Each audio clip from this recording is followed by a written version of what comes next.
Isotopes. So all atoms of the same element have the same number of protons.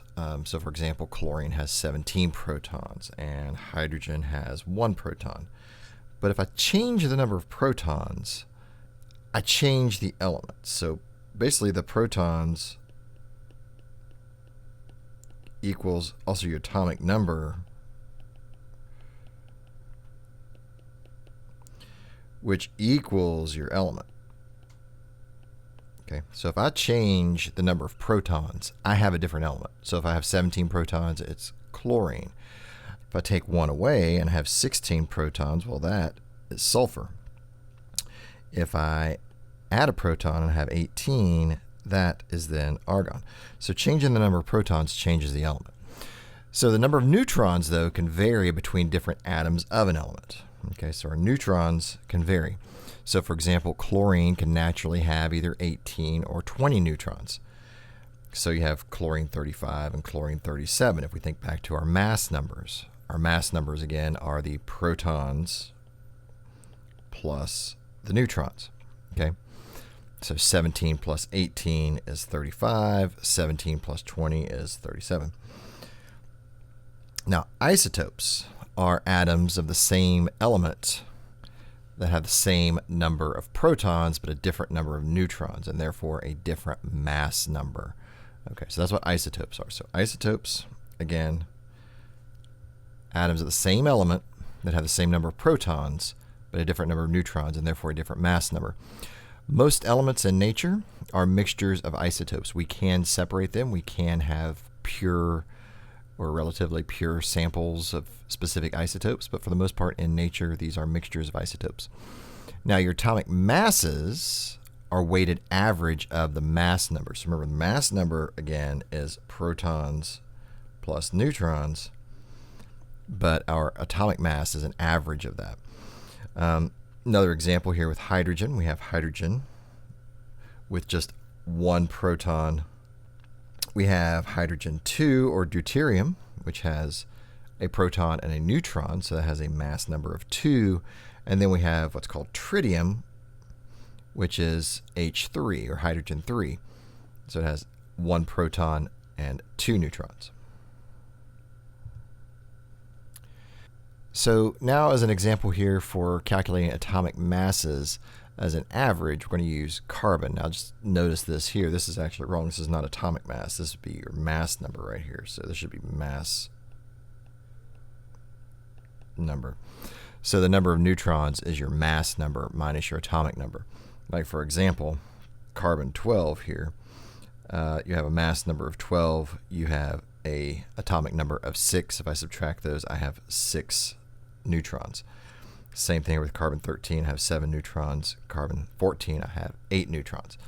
Now, in a natural sample, you have 98.9% of that sample is going to be carbon 12.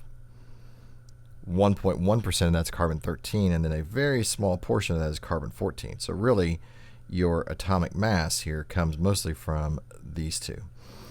Now, the way you calculate this is you take your mass number, in this case 12, multiply it by your percentage as a decimal, so 0.989.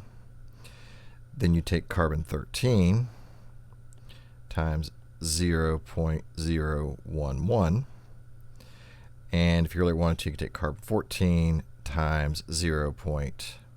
This is going to be a lot of 0, 0, 0, 0, 0, 0, 1, I think. Okay. So then you basically multiply all these, and then you add those up. Okay. And then when you get done, you should end up with 12.011 AMU. Now, your atomic mass is very close to 12. So since most of your natural sample is carbon 12, your atomic mass is going to be close to carbon 12 because that's making up the largest portion of this sample. But again, this little bit here is a little bit higher than 12 because you have this little bit of carbon 13 in here that's adding some mass to that sample. Now, radioactive isotopes. So some isotopes have unstable nuclei. Okay. So these unstable nuclei want to become stable nuclei. So radioactive decay releases some of this energy in the form of particles and radiation. Okay, so we have a few different ways this can happen. So we have alpha decay. Alpha decay releases an alpha particle, which is basically a helium nucleus. It's 2 protons. Draw this a little bigger. So 2 protons and then 2 neutrons. Okay, it's kind of hard to see, but there's 2 protons, 2 neutrons there. So that is an alpha particle. A proton can change into a neutron through electron capture, which basically happens if an electron that's near the nucleus falls into the nucleus and then basically merges with a proton and becomes a neutron. Because positive charge, negative charge neutralize each other. You can also change a neutron into a proton with beta decay. Beta decay releases an electron. You can also release energy after that change through gamma rays. Gamma rays tend to happen after the change occurs in the nucleus, then everything resettles to a lower energy state. When that happens, you tend to get gamma rays that come out of the nucleus. Now, this changes the number of protons, which does change the element. So when you have radioactive decay, you get new elements from that. This does increase the atom stability, which is the whole purpose of this occurring. This does occur at a steady rate, what we call a half-life. And this can be determined, or this can be used to determine the ages of different things. This is how we determine the ages of rocks and different organic samples and stuff through carbon dating, uranium dating, etc. Now the half-life is the amount of time it takes for 1/2 of the radioactive sample to decay into another element.